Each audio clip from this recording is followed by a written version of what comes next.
Buenas noches, buen almuerzo, buenos días, amigues de Les Matristiques. Esta noche, en la sección 1 al mes, me he vuelto a poner la gorra del gran equipo de Shohoku, en honor a la película pronta a salir. Son muy tristes y malas noticias las que hay. Y nadie que haya visto se ha puesto a comentar o a verlas en profundidad.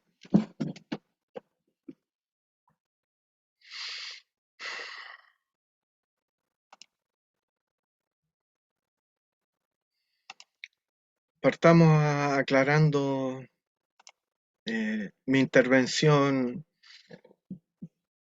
en el programa amigo del estallido. Solo para aclarar eh, ¿cómo se llama? La argumentación histórica que no pude dar en ese momento para no extender la llamada, ya que un cabrón se acabronó con el programa y habló por casi media hora.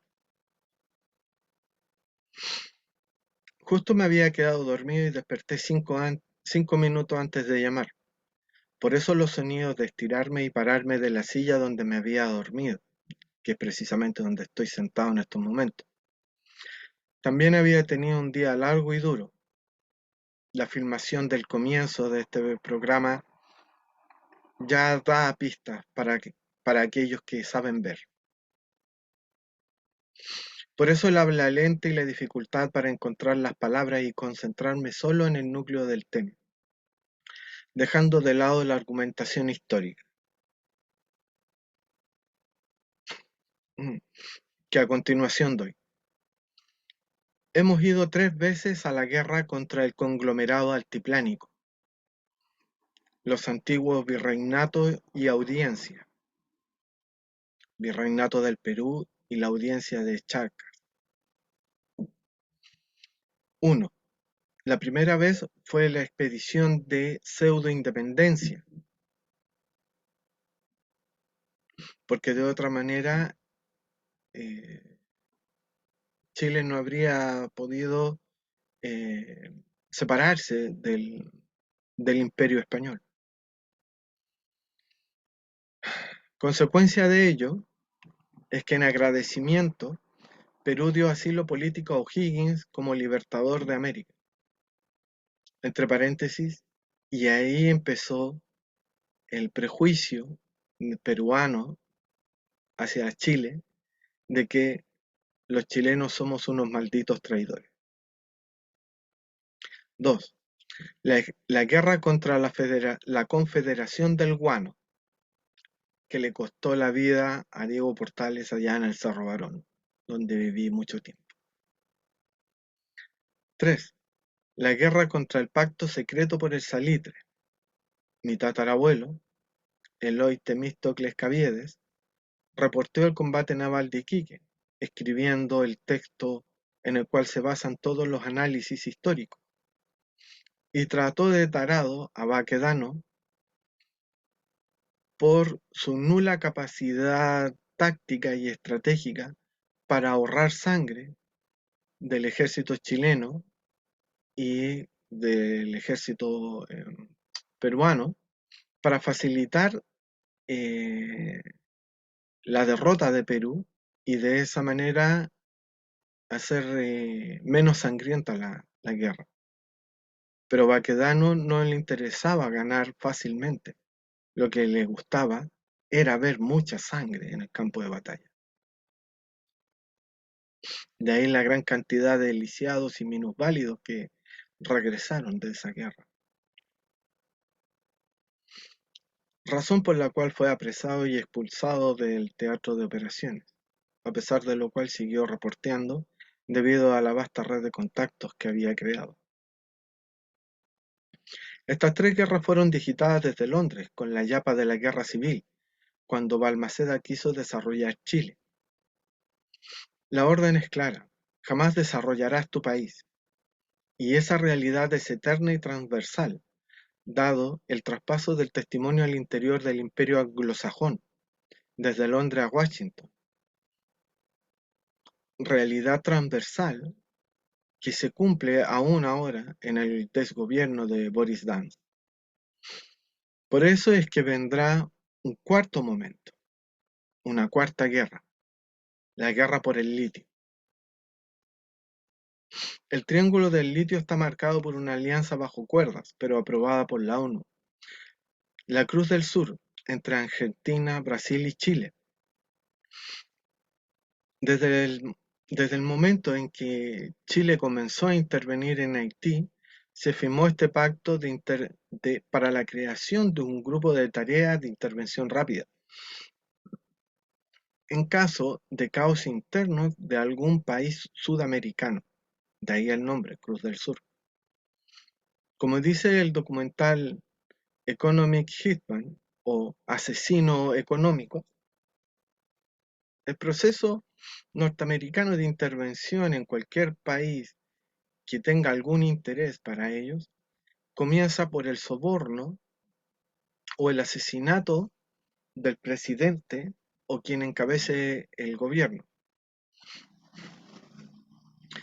Si no funciona ni el soborno ni el asesinato, organizan un golpe de Estado. Y si esa intervención tampoco fructifica, lo invaden. Hay que distinguir entre golpe de Estado e invasión, cosa que no hace el dicho documental, porque lo engloba como una sola acción. Y esa es la distinción que hay que hacer, por ejemplo, cuando comparamos el caso de Chile con el de Irak. En Chile no se tuvo que escalar hasta invadirlo, porque bastó el golpe de Estado. En cambio, en Irak fue imposible todo lo anterior y por eso que hubo que invadirla. Pero ahora, tal como dije el año pasado, precisamente el 18 de octubre del año pasado, en conmemoración al estallido social, me percaté de la existencia de un nuevo modelo, de un nuevo método, las plazas de las dignidades, que comenzó el 2011 en Madrid con el famoso 15M. Luego, la plaza de Tahrir en el Cairo. Luego, el 2014, el famoso Euromaidán en Kiev, Ucrania, donde comenzó la guerra civil ucraniana hasta hoy día. Para culminar este proceso, en la más surrealista de todas las intervenciones de la CIA y Estados Unidos, la famosa Plaza Dignidad en Santiago. El leitmotiv es que en todas estas plazas, desde la Plaza del Sol en Madrid, la Tahrir, Maidán y Baquedano Dignidad, en todas se enarboló el mismo concepto, la dignidad.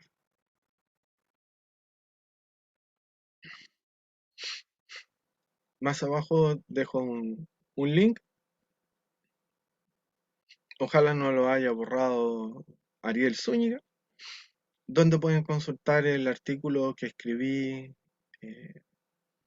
y cito una periodista, ¿cómo se llama?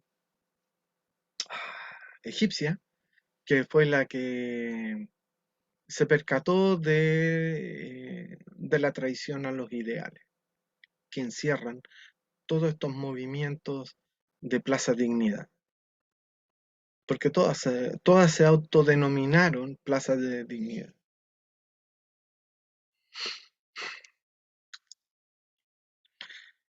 Y a pesar de ser un nuevo método, cumple con el antiguo adagio latino, romano, divide y vinci, divide y vencerás. ¿Para qué mancharme las manos con una invasión militar? Se dice el Pentágono. Si puedo hacer que se maten entre ellos, ¿cuál es la ganancia en el caso de Chile?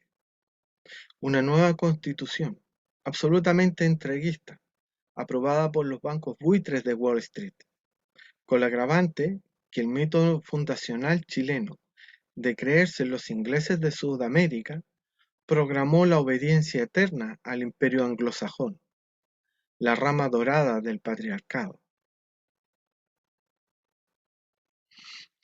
La rama dorada era o sigue siendo eh, una organización de tipo masónica eh, originaria de Londres que se decía eh, controladora del mundo, porque siempre hay que ver que detrás de todo relato político hay un metarrelato mitológico, tal como hizo ver Nietzsche Eliade en el caso del comunismo, que es un refrito del mesianismo, y del nazismo, que es la actualización de la mitología, ¿cómo se llama?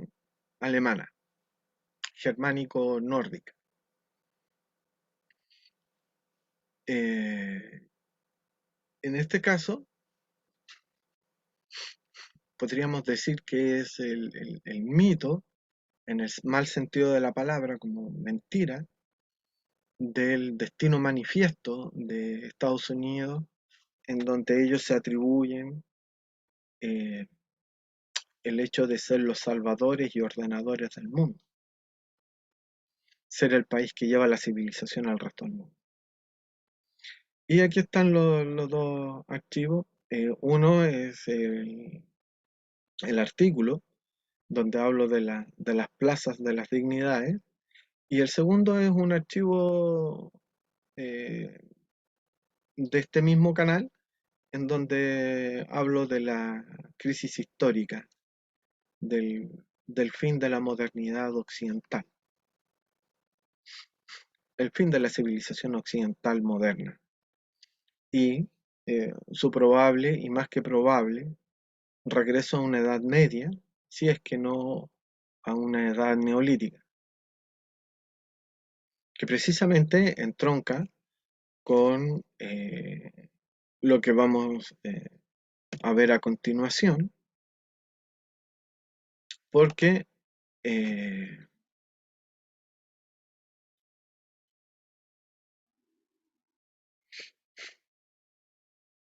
responde al cómo vamos a llegar allá.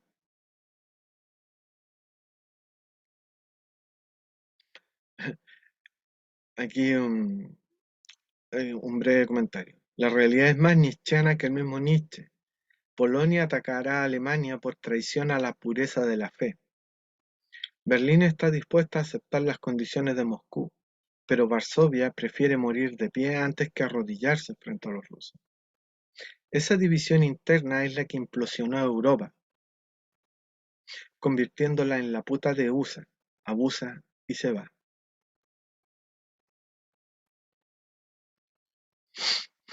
¿Por qué? Porque hay precisamente una de las, ¿cómo se llama? Una de las leyes del poder eh, dice que todo grupo que pretenda conquistar poder debe comportarse de manera monolítica, férrea. Y es muy simple, o sea, eh, eh, un martillo aplasta porque es duro, es denso y no tiene fisuras entre sí. Por eso es que un martillo es capaz de romper un ladrillo, porque a pesar de que el ladrillo se ve compacto, son múltiples granos que están pegados, pero no forman un bloque compacto como si la cabeza de un martillo. Entonces, la historia siempre la ganan más duro.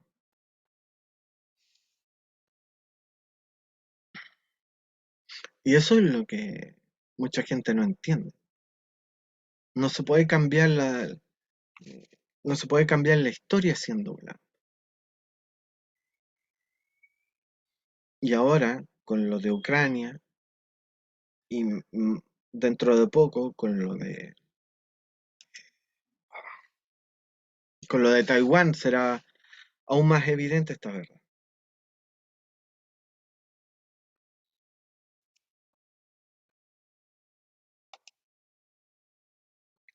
Entonces,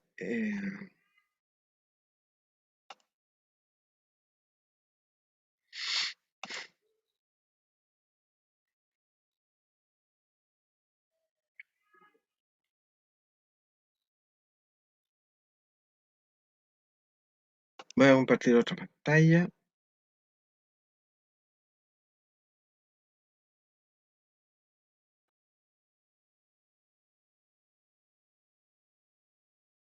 para terminar con las rectificaciones que hay que hacer eh, al,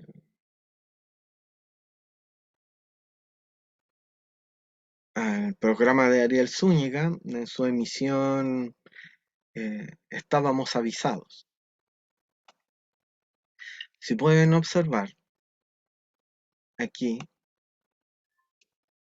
el, el precio de la tonelada de cobre, porque siempre estos economistas y periodistas que intelectualmente hablando son sofistas, eh, como dijéramos, en buen chileno, embolinan la perdiz, despistan al momento de transmitir la información, de transmitir los datos y convertir estos datos en información, al darle forma, por eso la palabra, y siempre nos hablan, en el caso del cobre, del precio de la libra. Esto es una trampa intelectual, por eso, y toda trampa intelectual se llama sofisma, porque hacen pensar en una unidad de medida, en este caso de peso, que es anglosajona, no como nosotros que usamos el sistema decimal, inventado por la Revolución Francesa, nada menos. Dicen $3 538 centavos la libra. Entonces, una libra no es un kilo. Entonces, cuando nosotros pensamos como latinos en una unidad de peso, pensamos en kilo. Y la libra es menos que un kilo. Entonces, doble trabajo intelectual. Por eso que consulté esta página, porque aquí sale el precio de la tonelada.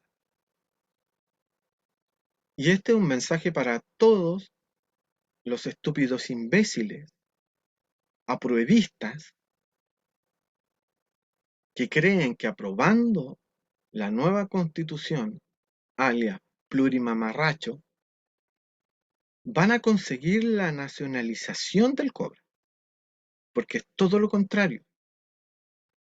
En la constitución, en el mamarracho de constitución, están escritos artículos con una eh, indefinición, ambigüedad y ambivalencia que dejan la puerta abierta o entreabierta para la privatización de Codelco, que ya de por sí es el desfinanciamiento completo del Estado. Porque el Estado tiene dos fuentes de financiamiento, el 19% del IVA y lo que aporta Codelco. Y lo aporta Codelco porque es la única empresa minera que fabrica cátodos electrolíticos, 99.9% cobre. Porque la única ley que cobra impuestos al cobre es una ley redactada en 1990 durante el gobierno de Patricio Aylwin, 18.900 y algo, en donde dice, cóbrese impuesto al cátodo, pero no se cobre impuesto al, al barro, al concentrado. La ley estipula y le da la facultad a las empresas privadas para no pagar impuestos. Por eso que todas las mineras privadas solo exportan concentrado, porque la ley se los permite. Ni siquiera tienen que evadir la ley, porque la ley fue escrita para ellos por Elwin. A tal punto que cuando Hamilton, que fue ministro de minería dijo, se atrevió a preguntar o a sugerir por qué las empresas no hacían el refinado del cobre en Chile, se le inventó el caso del corte del desmalezado en la RPC para desprestigiarlo y hundirlo políticamente. Conste, Elwin, DC, desbancando a otro DC. ¿Suena conocido? Bueno, 10 años después, cuando otro DC se atrevió a hablar de que estábamos perdiendo el dinero que nos pertenece por ser el cobre propiedad de la nación, le inventaron el caso de la pedofilia a la bandera. ¿Por qué? Porque las mineras se dieron cuenta que matar a los líderes crea mártires, pero destruirles su credibilidad, su prestigio ético, era aún más doloroso, porque los neutralizaba frente a la opinión pública y de esa manera todo lo que dijeran no sería escuchado por la gente porque serían indicados con el dedo, pero si este hueón robó plata o este hueón es pedófilo. Y así pasó. Ahora, Nacionalizar el cobre nos permitiría dar una tajada importante de esos $7.800 que cuesta cada tonelada de cobre. Y es posible, o sea, más que posible, es así, eh, que este año el cobre evidentemente va a bajar eh, por debajo de los $7.000, cuando la recesión que ya comenzó en Estados Unidos se propague al resto del mundo y las consecuencias de la posible guerra, de la muy probable guerra en Taiwán, se hagan sentir. Por una razón muy simple. ¿Se recuerdan que para cuando estalló la pandemia de COVID, eh, se detuvieron las cadenas de, ¿cómo se les dice? De abastecimiento, porque eh, la labor de los puertos fue retrasada debido a al alto nivel de contagio, cosa que recién este año se empezó a normalizar. Entonces imagínense lo que va a provocar una guerra con China en la detención, la interrupción total y absoluta de esas cadenas de suministro. Primero de China, porque los barcos de Shanghái no van a poder salir. Y segundo, lo que pasó por la disminución de chips venidos desde Taiwán. Uno, por los bloqueos que puso China y dos, por el COVID. Entonces imagínense que estalla una guerra, que los cohetes que lance China impactan en las fábricas de chips, que los combates, las batallas navales entre las armadas de Estados Unidos y China tampoco van a dejar salir ningún buque o avión comercial desde Taiwán. La interrupción del suministro de chips chino va a provocar una crisis como nunca antes. Si ya con la disminución entre 2020 y 2021 por COVID, hubo cientos de miles de automóviles que no pudieron ser terminados en Alemania y en Europa por la falta de estos chips. Imagínense cuando ya no sea una simple demora, sino que simplemente no van a llegar. Porque una fábrica de chips no es una mina, en que basta tener un pico y una pala para sacar el mineral. La tecnología involucrada en la confección de los chips, sobre todo de los microprocesadores, es sumamente compleja.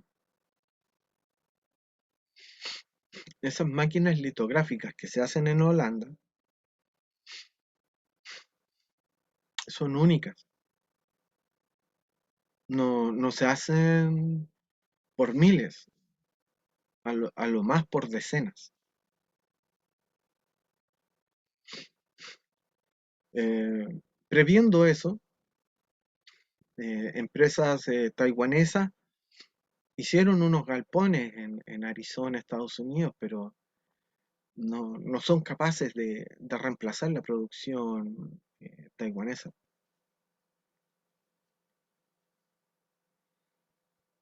Entonces, todo lo que lleva un chip va a dejar de ser fabricado. Y ahora, no sé, hasta los refrigeradores tienen chips. Antes solo lo tenían los computadores, pero refrigeradores, lavadoras, eh, los mismos automóviles, y no solamente automóviles, camionetas, camiones. aviones, computadores, teléfonos celulares, etcétera, etcétera. Todo va a parar. Y las empresas cuando paran quiebran. Y cuando quiebran hay desempleo. Y cuando hay desempleo hay hambre. Una guerra, aunque sea por un corto tiempo, si se llegan a pitear las fábricas de chips taiwanesas, nos mandan con suerte al siglo XIX y con mala suerte a la Edad Media. Y si la weá se pone nuclear, nos vamos al neolítico. Todo lo que dije hace un año se ha estado cumpliendo. Y lo que vengo diciendo hace 20 años está por cumplirse. En realidad 24 años, cuando aún estaba en la universidad. Que vamos derechamente a una edad media. Por las razones ya expuestas en ese video. Pero básicamente es porque la gente es tan estúpida por ser un 98% analfabeta, que es el mismo porcentaje de analfabetismo que había en la Edad Media. Es decir, Gutenberg, adiós. Es como si nunca hubiese existido Gutenberg, es como si nunca hubiese existido el humanismo, como si nunca hubiese existido el Renacimiento. Imagínate si Gutenberg viera en qué se ha convertido el mundo de hoy y se diese cuenta que su vida no sirvió de nada, que su gran invento de la imprenta sirvió de nada, porque no fue capaz de sacar del analfabetismo a la población mundial, a la humanidad. Cuando una civilización cae en una contradicción basal, radical, que niega sus mismos fundamentos, porque la modernidad se erigió en el mito de la racionalidad, de que por fin la razón iba a guiar a la humanidad hacia el progreso indefinido, como decían los ilustrados. Llegamos al año 2022 y nos damos cuenta que no, que por el contrario, las obras de la razón, como la bomba atómica, nos van a llevar de vuelta a las cavernas. Y en el proceso, miles de millones van a morir. Y no hay nada que tú o yo, amable televidente, podamos hacer, porque nuestros gobiernos no nos escuchan. ¿Y por qué no nos escuchan? Porque están todos en la misma lógica de ganar dinero. Recuerda esa cifra, $7.800 la tonelada de cobre. Vale.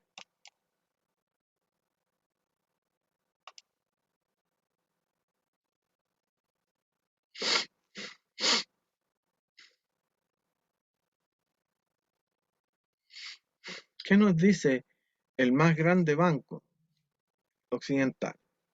Goldman Sachs. Recuérdese que para la crisis subprime fue uno de los bancos que más sufrió, pero se mantuvo en pie. Porque para salvarse dejaron que cayera los hermanos Lehman Brothers. Fue el chivo expiatorio de la crisis subprime.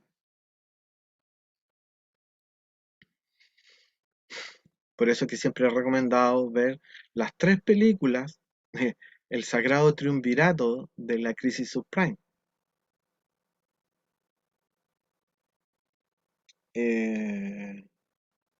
Too Big to Fall, que cuenta cómo el gobierno de Bush enfrentó la crisis cuando ya había estallado y cómo sacrifican a Lehman Brothers. Dos, Inside Job, el documental narrado por Matt Damon, en donde muestra cómo la crisis subprime se debe a la aplicación de un algoritmo. Es decir, cómo la inteligencia fue desviada desde la producción de tecnología hacia la creación de instrumentos eh, financieros especulativos. Y cuando se desvía la inteligencia desde la producción hacia la especulación, esa sociedad está acabando su tumba. Y no por nada, en estos momentos, prácticamente el 50% de las patentes tecnológicas las produce China y no Estados Unidos. ¿Qué dirían Tesla? ¿Qué diría, ah, qué diría Edison? Que a principios del siglo XX hicieron de Estados Unidos el mayor eh, eh, productor de nuevas patentes tecnológicas. Como, nuevamente, como un país, como una nación, se traiciona a sí misma, traiciona su eslogan, su metarrelato, su mitología, de ser el país más avanzado del mundo y donde se premia el esfuerzo, donde se premia la creatividad, el país de la libertad, de la creatividad, de la ciencia y la tecnología. Ahora, el país de la creatividad, de la ciencia y la tecnología es China, y no es democracia. La realidad ha demostrado que ambas cosas pueden ir por caminos disímiles.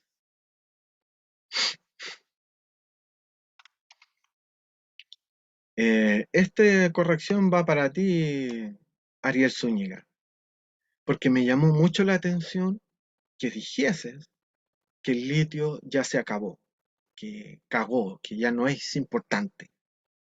Es mentira. Y lo peor de todo es que no te lo pude decir en ese momento porque habría entrado en una confrontación que habría echado a perder la transmisión del mensaje importante, que es la cuarta guerra contra el conglomerado altiplánico, tal como dije en un comienzo. Solo alcancé a aportar una pincelada al respecto, que es desde que vi en un programa eh, de un analista bursátil económico español, eh, eh, que tiene un programa en el canal de YouTube Negocios TV. Ustedes lo pueden buscar y ahí va a salir.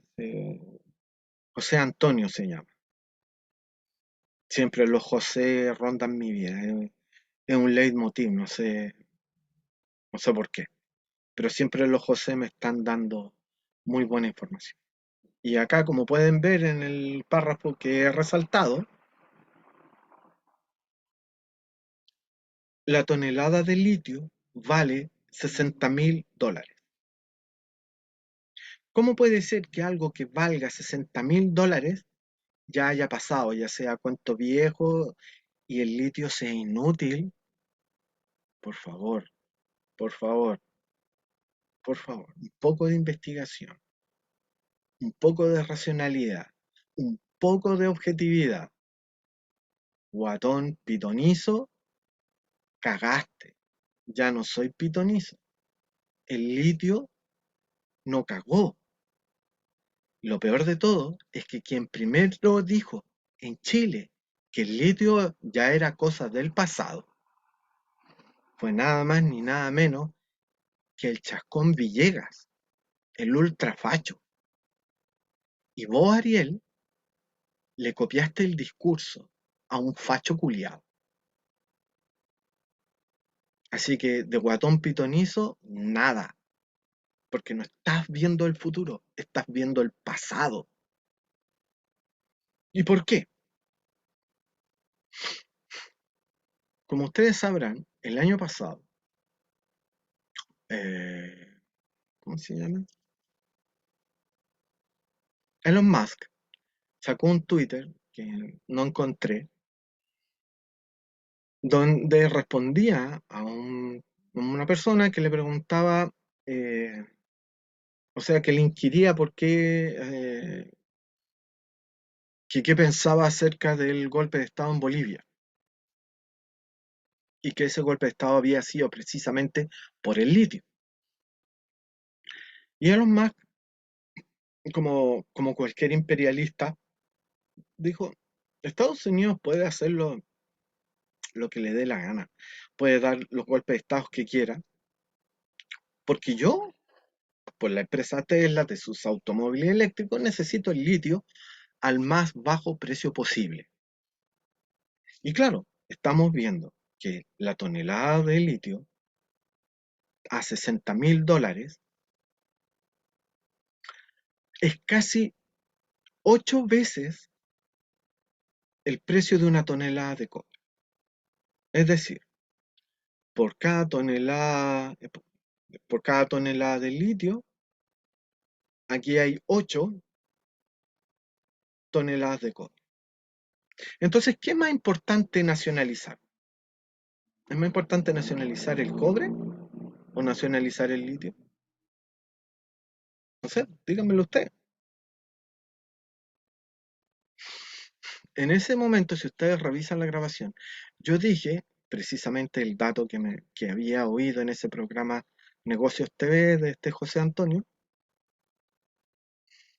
porque mostraba un gráfico del, de la, de la Bolsa de Metales de Londres, en donde mostraba que desde septiembre hasta junio, y después se mantenía el precio, hasta ahora julio, el precio de la tonelada de litio había subido un 400%. Quiere decir que efectivamente eh, ¿cómo se llama? La tonelada de litio hasta septiembre del año pasado valía esos $15.000. 15 por 4, 60. Piensa en lo siguiente. Lo que a Ponce de Lerú, el accionista mayoritario de Sokimich, le demoraba 4 años en ganar, ahora le demora solo uno.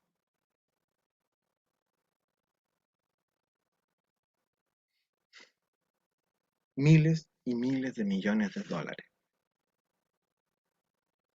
Tal como dije en esa ocasión, el 25% de Sokimich es chino. Miles de millones de dólares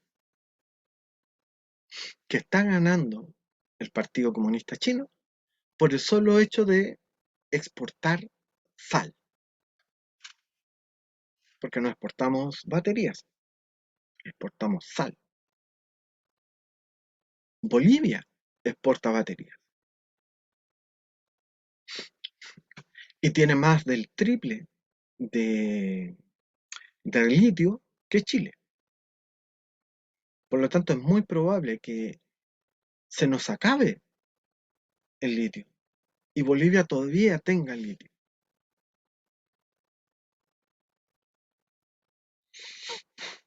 Nota al margen, nota a pie de página, mejor dicho. Recordemos eh, a Cristina Dorador, que su campaña para ser electa diputada convencional fue precisamente la defensa de la biodiversidad de los salares, porque todo el litio se saca de salares. Se saca simplemente bombeando salmuera, para la cual se ocupa la misma agua que está en el salar y por lo tanto estos lagos salados están secándose. Se supone que ella iba a hacer un artículo en donde se dijera que no se debe secar un salar para proteger la biodiversidad, por ejemplo, de los flamencos.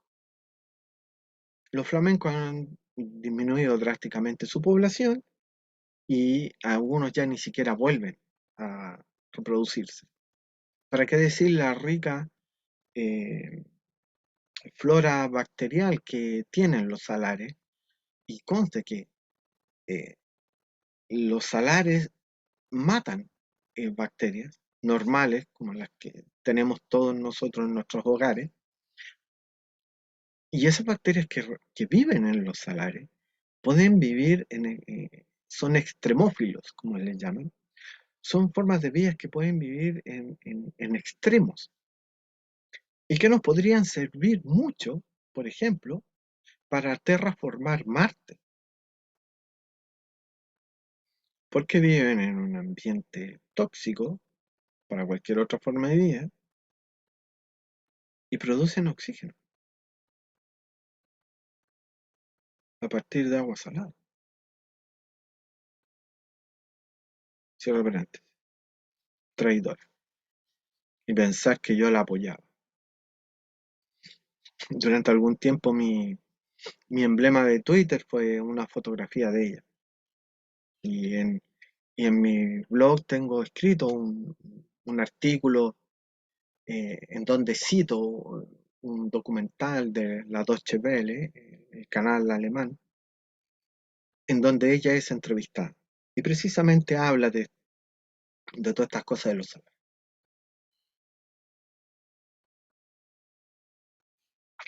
¿Por qué? ¿Por qué el dólar, o sea, por qué el litio no va a morir? Y eso es algo que muy poca gente sabe, porque hay que estar muy, como dijéramos, muy bien informado. Me recuerdo al vendedor de diarios de Watchmen. Yo soy una persona muy bien informada. China se toma las cosas en serio. Bueno, en mi blog, del mismo nombre de este canal de YouTube, en el blog Les Matristiques, hay un artículo en donde hablo de China y de que China se toma las cosas en serio. No por nada, son la más antigua de las civilizaciones humanas, vivas. El caso de China es una excepción dentro de la regla general de la humanidad que dice que una civilización no dura más de 1000 años. Los chinos la han roto porque tienen 5000 años de existencia como civilización, no como etnia, que podrían decirse, no sé, las tribus amerindias. No, nosotros somos estamos tan antiguos como los primeros ancestros que cruzaron por el estrecho de Bering hace 10.000, 12.000 años. Podrán ser étnicamente antiguos, pero como civilización, no, porque de hecho son tribus, no civilizaciones. Los chinos son civilización desde hace 5.000 años. Como decía un historiador que ya no recuerdo, decía, es como si, como si los actuales habitantes de Egipto fuesen los mismos habitantes que construyeron las pirámides y hablasen el mismo idioma y escribiesen aún en jeroglíficos. Bueno, ¿qué son los jeroglíficos? Los jeroglíficos son ideogramas. ¿Y en qué escriben los chinos? Escriben en ideogramas. Mantienen una continuidad histórica cultural de 5000 años. Por lo tanto, son los viejos del planeta. Y a los viejos no les venís con cuentos. Y los viejos ya no hacen huevadas, porque han aprendido, han sobrevivido. Y solamente puede sobrevivir aquel que entiende la realidad. Por eso que me llama mucho la atención la amenaza que han hecho, el ultimátum que han dado a Estados Unidos y a Taiwán acerca de la visita de Pelosi, porque qué estúpido, te hace ver mal. Si ven antiguas transmisiones, si no me equivoco, de febrero de este año, poco antes, o poco después, me parece, sí, poco después del inicio de la operación especial eh, de Rusia en Ucrania, a la cual yo llamo la Segunda Guerra Patriótica de Liberación en contra de los nazis.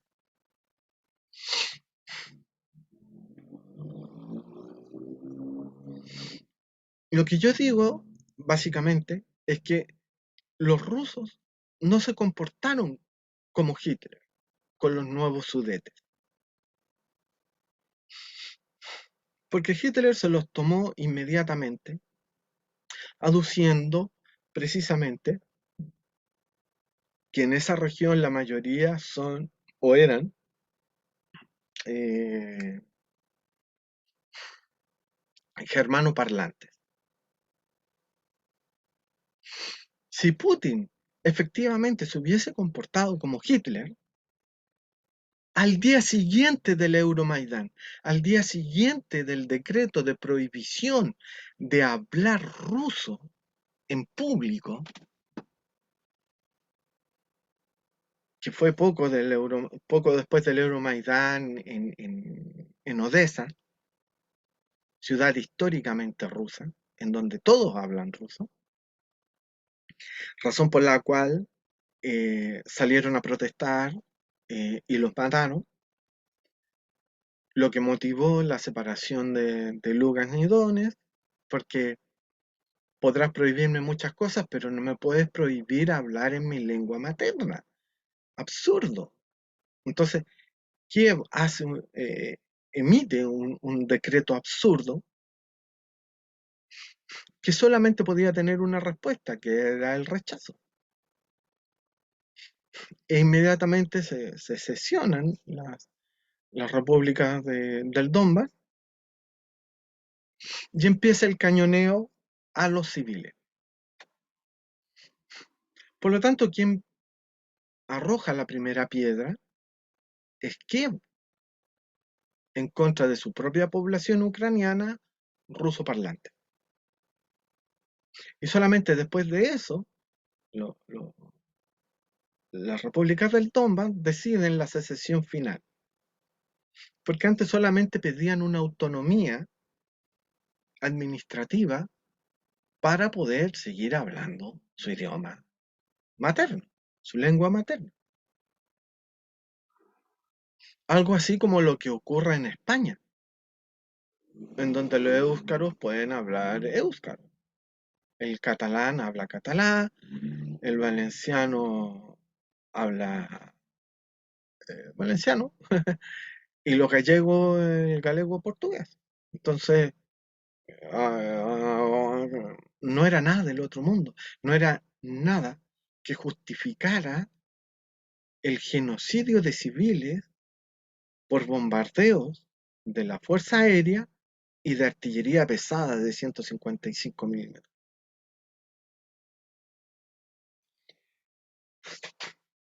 Ante el primer bombardeo, Rusia pudo haber dicho, no me maten mis compatriotas, y haber hecho esta operación militar. Pero no la hizo porque confió en los canales diplomáticos y se firman los famosos acuerdos de Minsk, acuerdos que después fueron sistemáticamente violados porque siempre hubo bombardeo a civiles, 15.000 muertos, muchos de ellos niñas, mujeres, violadas y descuartizadas. Pero para Bachelet no había genocidio en el Donbass.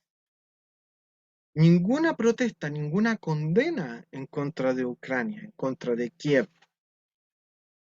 Pero cuando Rusia decide defender a sus compatriotas ante como dijéramos, eh, ante la realidad de que jamás esos acuerdos de Minsk van a ser respetados, y no solamente no van a ser respetados, sino que la, la, La OTAN se va a instalar ¿cómo se llama? La OTAN se va a instalar en Ucrania y dice ya esto es inaguantable. Claro, pero comparémoslo con lo que sucedió en 1938 en el Pacto de Múnich, donde Hitler amenaza a Francia e Inglaterra con anexionárselo a la fuerza. Y para que no lo anexionara a la fuerza empezando la guerra, Chamberlain se lo cede.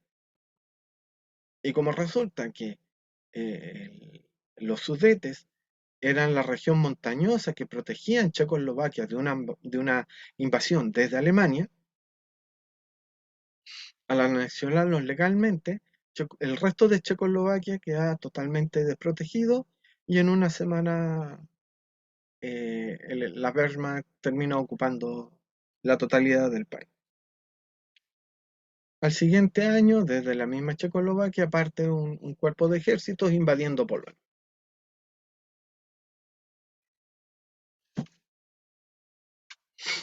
Si Rusia hubiese sido mala, en vez de los acuerdos de Minsk, habría hecho una operación de liberación del Donbass, tal cual como la quiso este. ¿Por qué está este largo excursus para contextualizar la, la problemática, el probable conflicto en Taiwán? Porque en Taiwán no se cumple el casus belli o el bellum justus romano, la guerra justa. No hay una causa justa en el caso de Taiwán. Porque la causa justa es la defensa de la vida. Rusia, al atacar a Kiev, está defendiendo a la población civil del Donbass que ha sido masacrada durante 8 años. Y eso ya basta y sobra para, para justificar una guerra.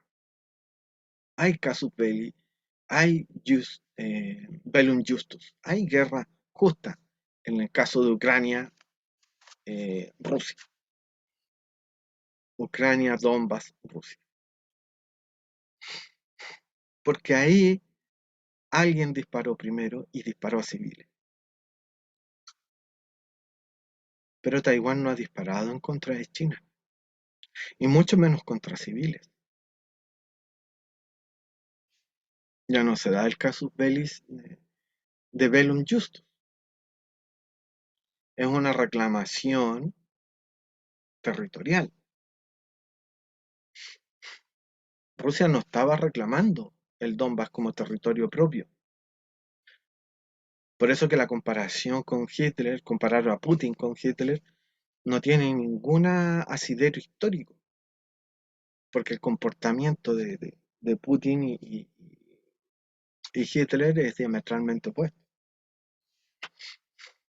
Hitler no entró a los Sudetes para liberarlos de un ataque de los checos y de los eslovacos. En cambio, Putin sí. Y lo dije en ese programa. Revísalo.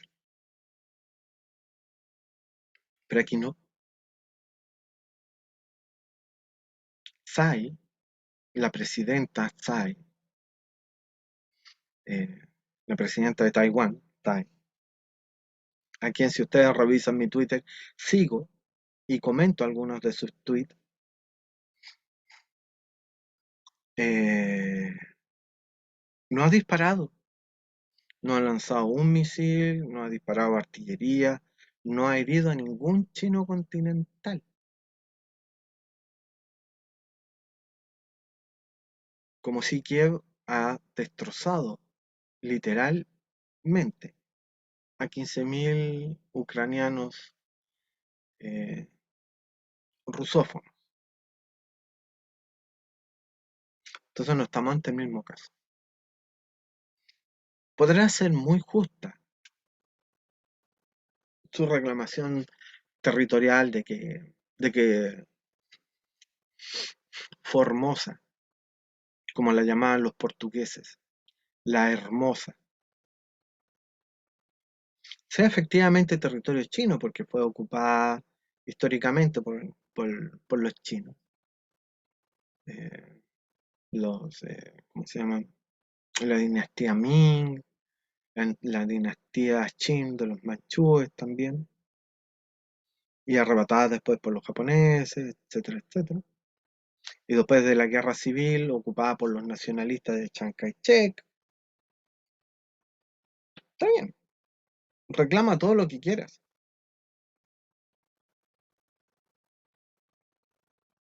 pero entrar a invadirla, siendo ellos el primero en disparar, no, se ve mal. Por lo menos se ve mal. Y yo no lo considero justo. Porque hay otros caminos. Hay otros caminos. Estamos claros en que siempre hay otro camino. Y de hecho, una parte de la política china había estado bien encaminada en seducir. Ese es el verbo que andaba buscando. En seducir y persuadir a parte de la población taiwanesa de todos somos chinos. Es más, y por eso digo que los chinos continentales, el Partido Comunista Chino en específico, se ha pasado de rosca. Le ha venido un mareo de altura, como dicen, por, por el, como antiguamente se le decía, se le han subido los humos a la cabeza, debido a su asombroso crecimiento y exponencial poder, a tal punto de poder decirle no a Estados Unidos en varias cosas. Porque pudo haber ofrecido el mismo trato que ofreció a Hong Kong, una nación, dos sistemas. Pero hasta donde yo sé, no ha hecho esa oferta. Nunca la hizo. Entonces,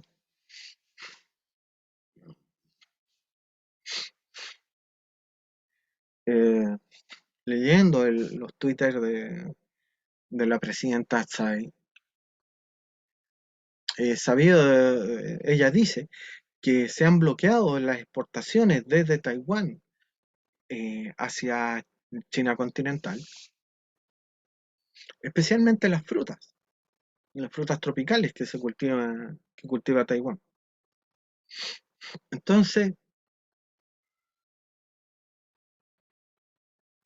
no, todo mal, porque quedas como malo.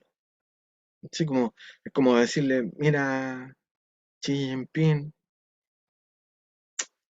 baja un cambio, baja un cambio, baja dos cambios, ¿sí? Y dale tiempo al tiempo. ¿Por qué el precio del litio, a pesar de todas las crisis económicas, en vez de bajar, sube? Y ya subió 400%, cuatro veces su valor, en medio año. Porque, como dije al principio, China se toma las cosas en serio. Y tomárselas en serio significa pensar como Bismarck, proyectarse 30, 40, 50 años como mínimo.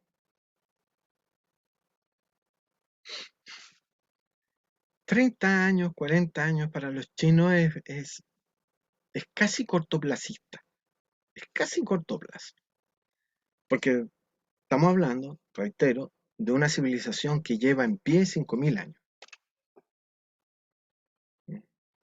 Hace 5.000 años, eh, América Latina eran puras chozas.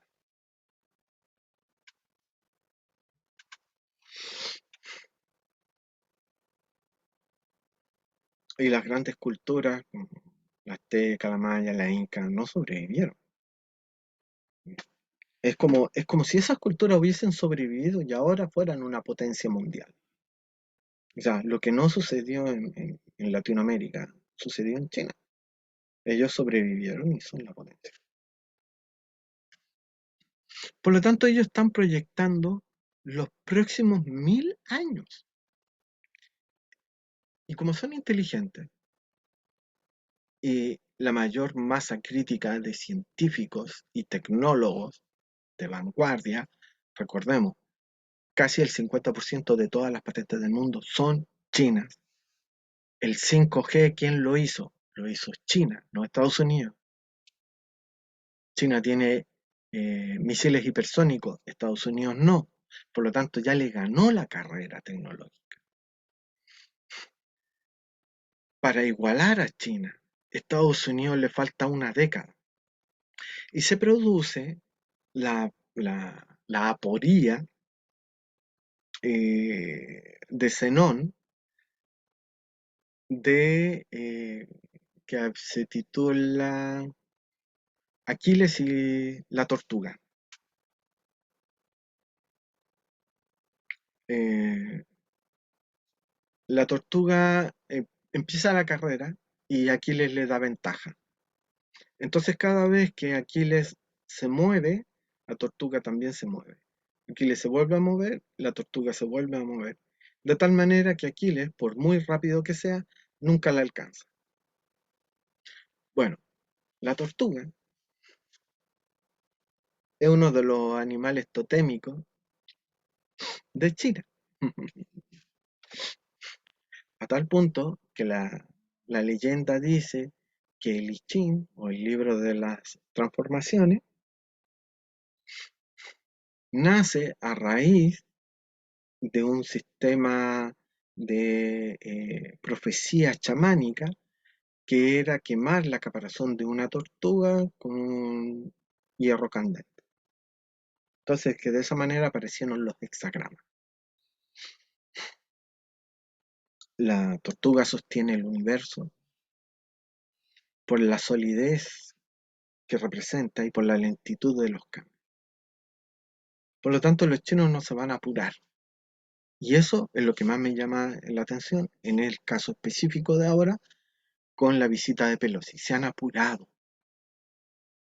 ¿Por qué pisaron el palito de la provocación norteamericana? ¿Por qué no lo dejaron pasar? ¿Por qué lo elevaron a nivel de línea roja, de ultimátum de guerra? ¿Por qué están trasladando cientos de lanzacohetes a la costa enfrente de Taiwán, como muestran algunos Twitter?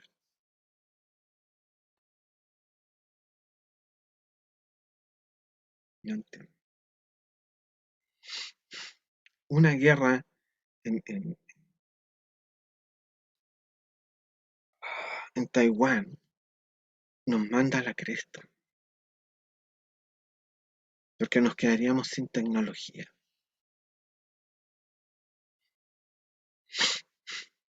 Ni quiero imaginar cuántas empresas quebrarían. Y si las empresas quiebran, va a haber menos demanda de minerales. Efectivamente, el litio bajaría de precio, el cobre mucho más, y Chile se quedaría sin dinero.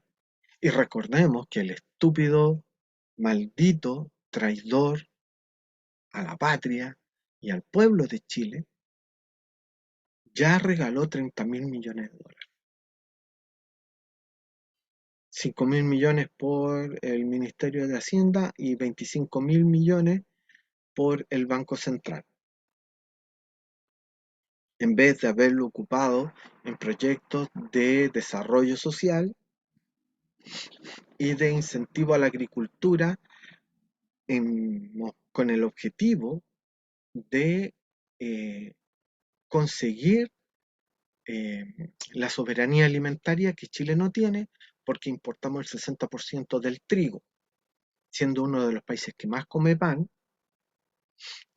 ¿Cómo no se produce el trigo en Chile, siendo que en el siglo XIX éramos la potencia que exportaba trigo a California durante la fiebre del oro de 1840.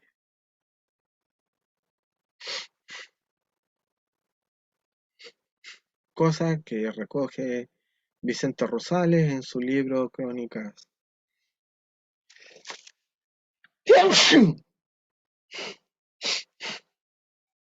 del pasado.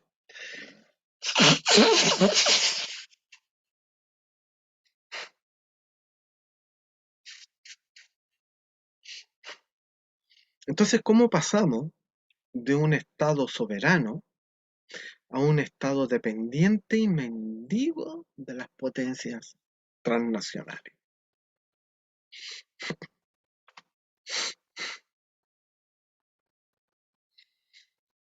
Eso solo se explica por la estupidez del chileno medio, que es en un 98% un analfabeto de mierda. Y un analfabeto no entiende la realidad, porque para leer la realidad es indispensable leer libros. No hay caso. Solo a partir de la lectoescritura se desarrolla la ciencia, porque la lectoescritura moldea el cerebro hacia procesos deductivos racionales, porque es un proceso secuencial.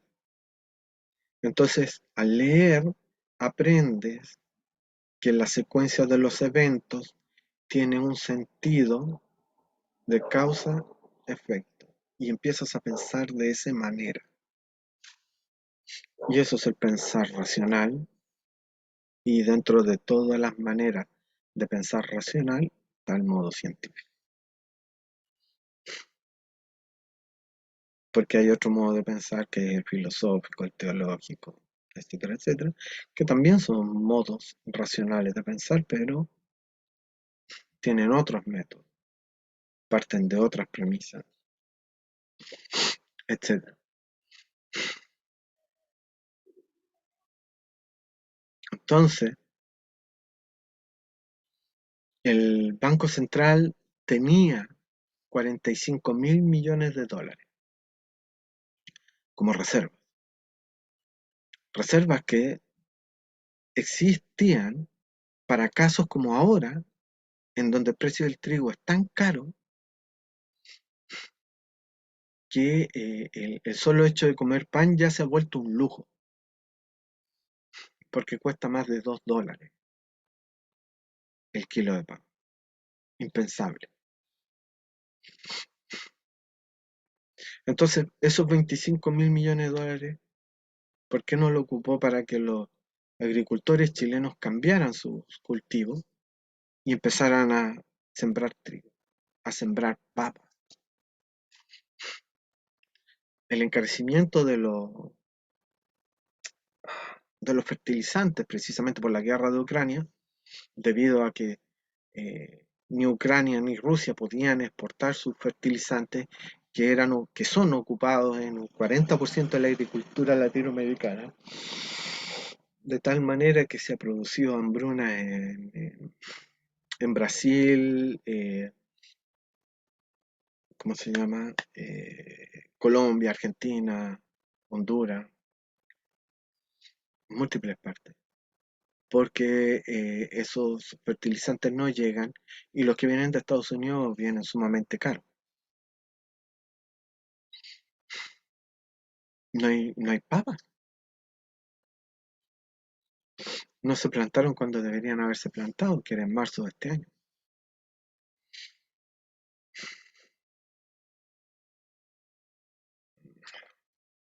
¿Por qué no ocupó esos 25.000 millones de dólares en comprar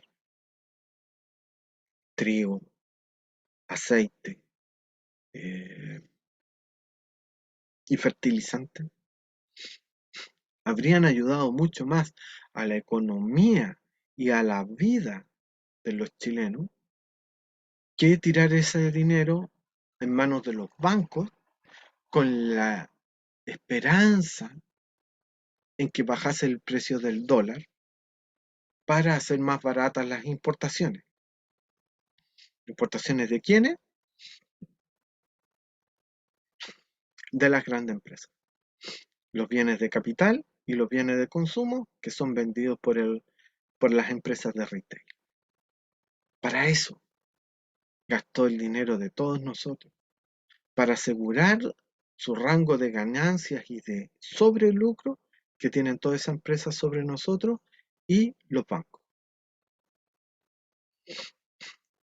ya que por la alza de intereses y la inflación han disminuido los préstamos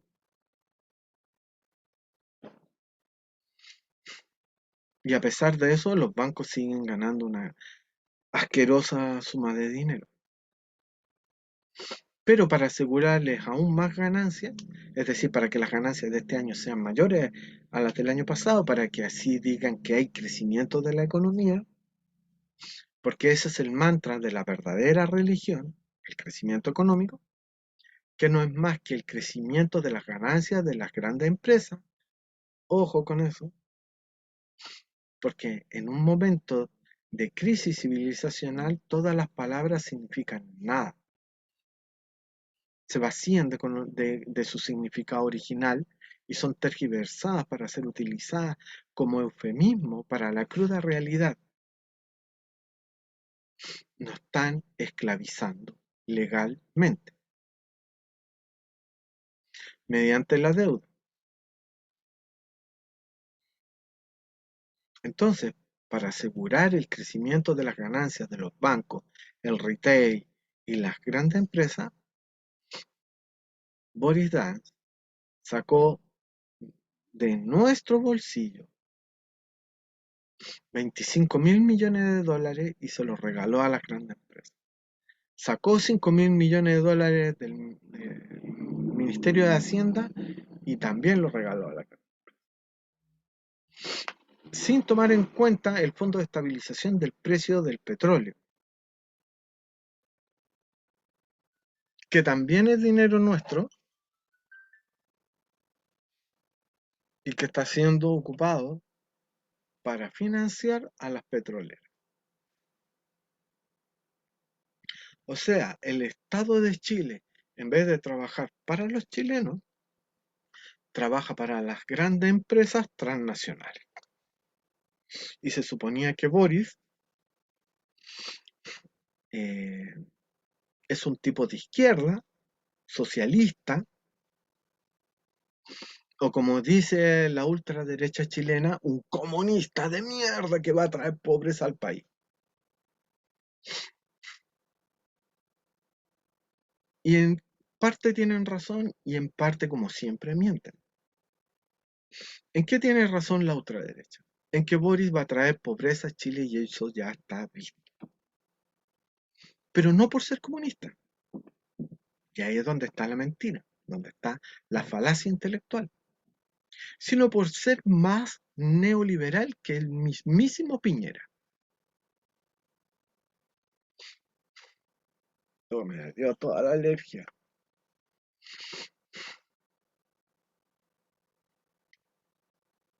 Porque no hay medida más neoliberal que el Estado subsidiario, del cual tanto se ha hablado a raíz del nuevo mamarracho, que es darle 30.000 millones de dólares en su bolsillo a las empresas. ¿Por qué? Por hacer nada. Porque ni siquiera el precio del dólar ha bajado. Por lo menos, si hubiese bajado el precio del dólar sería algo, pero ni siquiera eso. Simplemente, en buen chileno, topón para adentro. Bueno, para ir cerrando esta cosa, nuevamente, la tonelada de litio vale 8 veces más que la tonelada de cobre. Y en la convención se prohibió, o mejor dicho, se rechazó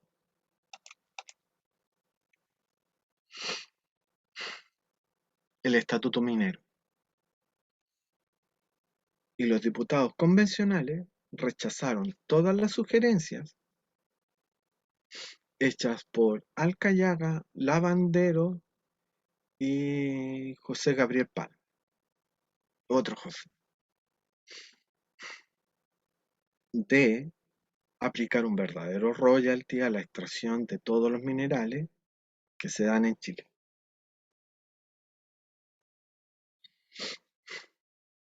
Y nótese que ese rechazo al estatuto minero y a darle rango constitucional al royalty, a un verdadero royalty, porque la ley que se dice de royalty no es una ley, no es royalty, sino que un impuesto a la ganancia, por lo cual las empresas, al decir que no hay ganancias, no pagan impuestos. A diferencia de Codelco, que por el hecho de ser la única empresa que produce cátodos de cobre, se le aplica esa ley 18.900 y tanto, que cobra impuestos única y exclusivamente al cátodo de cobre, lo cual abre la ventana para que el día de mañana, si cambia Codelco de opinión y deje de producir cátodos de cobre y se acoge a esta ley 18.900 y tanto, también dejaría de pagar cualquier tipo de impuesto al Estado. Y hasta el momento Codelco da como 5.000 millones de dólares eh, eh, al año al Estado, lo cual significa que Boris Dance, por obra y gracia de una firma suya, ha donado amablemente 6 años de producción de cobre de Codelco a las empresas transnacionales. Y con el cierre de ventanas quiso hacer implotar la producción de Codelco para llevarla a pérdida, y al arguir que la empresa tiene pérdidas, se hace inviable, y como es inviable, mejor privaticemos Codelco. Y para eso, la ambigüedad, la ambivalencia y la indefinición de la nueva constitución, del nuevo mamarracho, le permite la posibilidad de privatizar Codelco, debido al rechazo mayoritario del fraude amplio de los socialistas y de los no neutrales, es decir, la bancada de... ¿cómo se llama? La bancada que financió Luxis para desechar el estatuto minero. Entonces, básicamente, como he dicho en otras ocasiones, el nuevo mamarracho es una carta trampa, al igual como las de Yu-Gi-Oh! Y al aprobarla, se va a dar vuelta y va a decir, pero si aquí estamos, el Estado no tiene nada que ver con la explotación de los minerales. Eso queda en manos de los privados.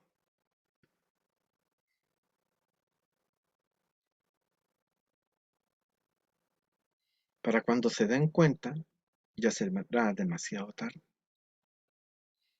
Pero no digan que se los advertí. Y en el peor momento posible, cuando la posible guerra, la casi segura guerra eh, por Taiwán, paralice en seco la economía mundial, haciendo innecesarios tanto el cobre como el litio, porque el único país que se ha tomado verdaderamente en serio el cambio climático por efecto invernadero es China. Por eso que China lidera la producción de las famosas tierras raras, que es el nombre vulgar por el cual se conoce el grupo de los lantánidos en la tabla periódica de los elementos, cuya característica principal es una excelente conducción de la electricidad y una potenciación de los efectos electromagnéticos. Por eso que los motores de Tesla están hechos con esas tierras raras, porque son más conductoras, o mejor dicho, transductoras de energía eléctrica a magnética, razón por la cual también es el mismo Elon Musk confesó que no puede producir más automóviles para bajar el precio de sus automóviles debido a que le falta litio. Y esa es la razón del golpe de Estado. Y esa es la razón por la cual Chile, al igual que en el siglo XIX, va a volver a entrar en guerra con Bolivia. ¿Por qué? Porque resulta que las cuatro empresas que están haciendo, o sea, que están extrayendo, procesando y haciendo baterías de litio en Perú son chinas. Entonces, no es tanto por el precio monetario del litio que se hace la guerra, sino por la influencia geopolítica que significa que el principal socio eh, sudamericano en extracción de litio y procesamiento sea China y no Estados Unidos, porque hay que tomar en cuenta que en el lado sur del Salar de Atacama hay una empresa norteamericana que extrae litio y también lo exporta como carbonato, que se llama Albemarle, y que también el Estado le permitió subir la cuota de explotación de sal. Por lo tanto, el Salar de Atacama va a quedar seco en menos años de los previstos. Porque el litio es sumamente necesario para reemplazar los motores de combustión interna. Y eso tiene dos objetivos. Uno, precisamente combatir el cambio climático por menor emisión de CO2, pero a la vez tiene un objetivo estratégico. Porque si yo tengo baterías recargables y puedo producir energía eléctrica sin la necesidad de quemar carbón o gas o petróleo, me independizo de los países productores de petróleo. Por eso que la idea que, que, que viene hace varios años es la de autonomía, autarquía o soberanía alimentaria, energética, etcétera, etcétera. Con lo cual, cada país va a empezar a llegar o, o- o ya tiene como horizonte, como norte hacia el cual dirigirse, la autosuficiencia. Y la autosuficiencia de un territorio delimitado es feudalismo, porque ya no es necesario un gran intercambio comercial con el resto. Entonces, si yo tengo las pilas de litio, ya no necesito petróleo, me independizo de eso. Pero para eso necesito apoderarme de todo el litio primero. Y por eso, nuevamente, lo que dije en el programa, el estallido, eh, estábamos avisados acerca de la inminencia de una nueva guerra con Bolivia.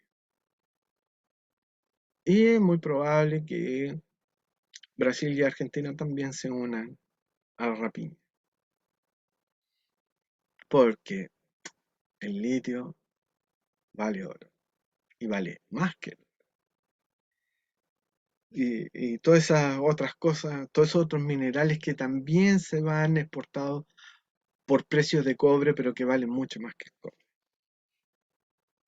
Y no redundo más en eso porque hay gente mucho más especializada, como los ya nombrados, Callaga, Lavandero, Palma,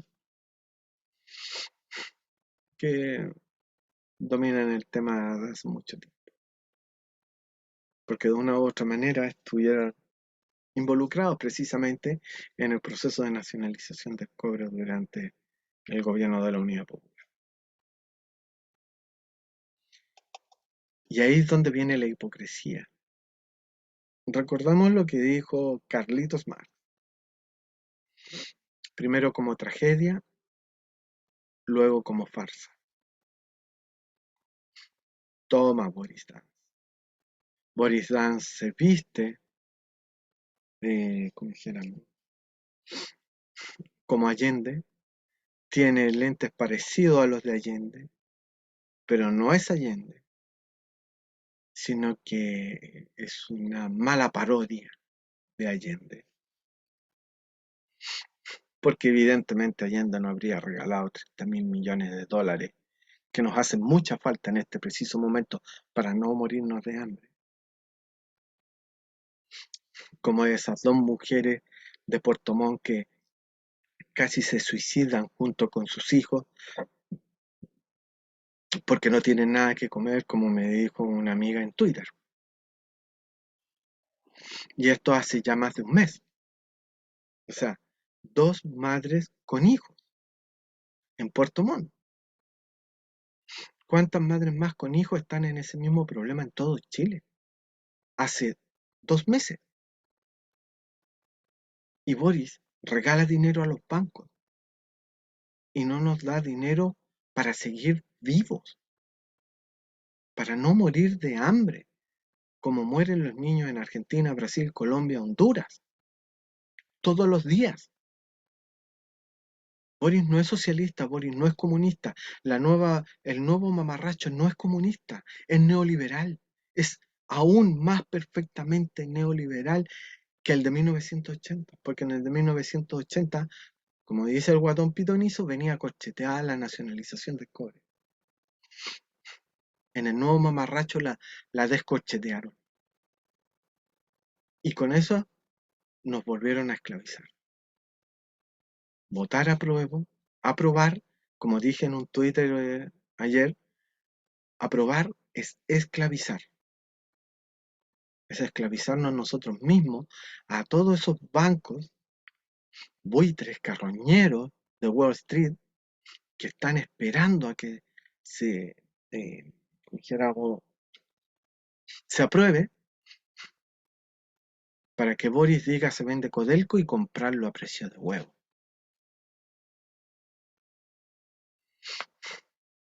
Codelco vale $1 billón. En términos anglosajones, 1 trillón. Solo por conceptos de reservas de cobre y otros minerales que existen en la cordillera.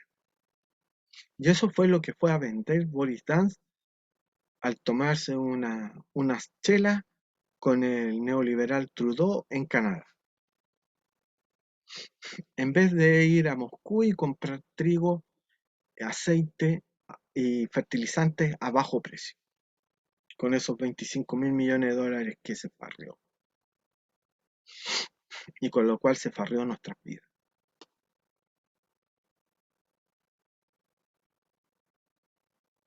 En el peor escenario mundial, tenemos el peor desgobierno de todos, porque lo único que le interesa es quedar bien con los anglosajones. O sea, si un banco como Morgan Stanley, como Goldman Sachs, como Bank of America, como JP Morgan, que estuvieron fuertemente involucrados en la defraudación que significó la crisis subprime al propio pueblo norteamericano, que los terminaron botando a la calle. Las aldeas, las aldeas de carpas que existen en todas las grandes ciudades norteamericanas, al igual que en la Gran Recesión, en la Gran Depresión de los años 30, estamos prontos a vivir.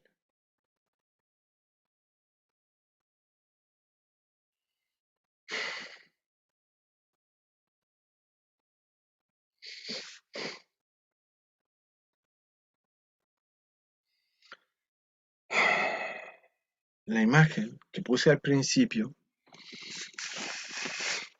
de, de ese jabón en esa taza es el jabón con el que me lavaba las manos en el baño del taller donde vivo. Y esas ranuras que se ven a los costados son las marcas de los dientes de un ratón que descubrí hace 2 días. No hay veneno para ratas en varias cuadras a la redonda.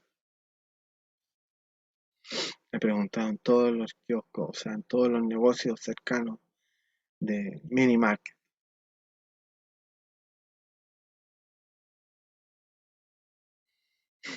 Mientras estaba haciendo mis necesidades en el baño la vi pasar. Y es un guarén, es un ratón grande. Y lo único que tengo para defenderme es cloro,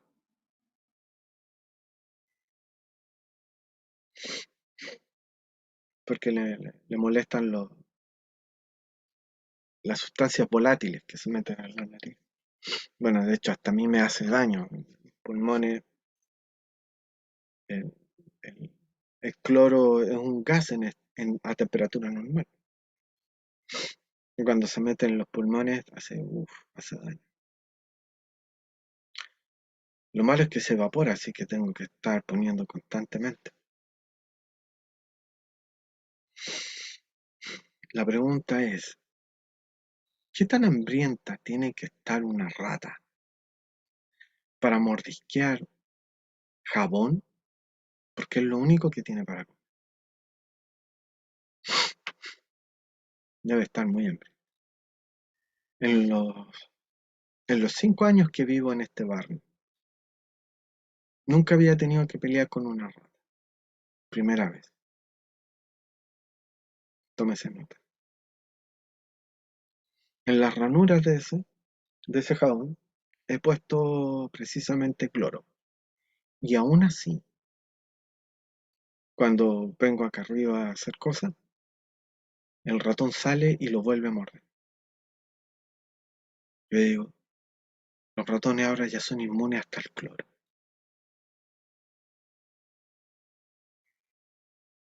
¿A qué más son inmunes?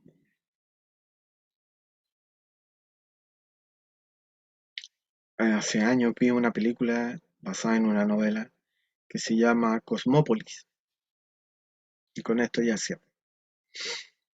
Eh, Muy buena película, nada que decir. Protagonizada por el vampirito de Crepúsculo y el más reciente Batman,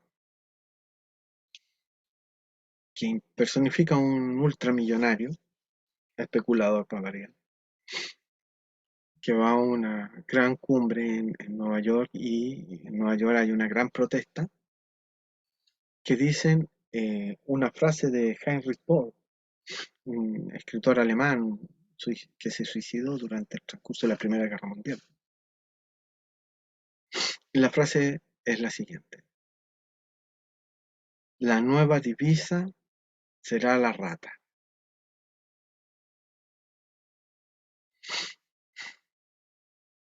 Cuando todo el sistema económico caiga por su peso muerto, es decir, lo que ya están diciendo muchos analistas economistas, cuando revienten todas las burbujas, la burbuja subprime, la burbuja de la bolsa de valor de Wall Street, incluso la burbuja de Bitcoin,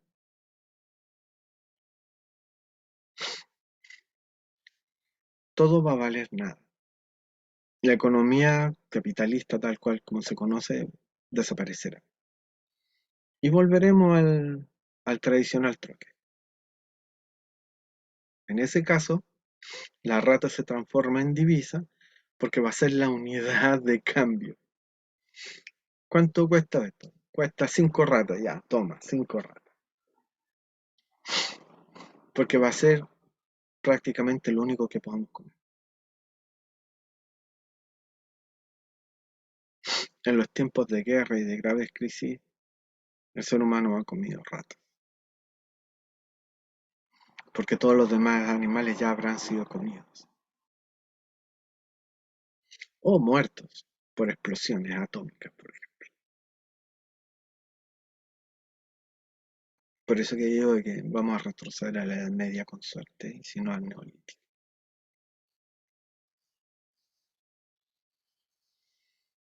Y con tan deprimente noticia, me retiro a tratar de apaciguar mi alma.